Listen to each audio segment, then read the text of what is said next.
গাড়িটার আমি ভুল করে কাগজটা আনা হয় নাই, তো পরে দেখে ছেড়ে দিল।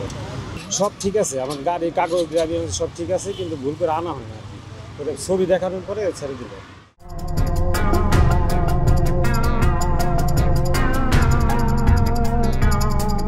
আমার দিয়ে দিল যে আর কখনো জানি না হয় আর কি, ভুল করে। আমার মামলা দেয় নাই না।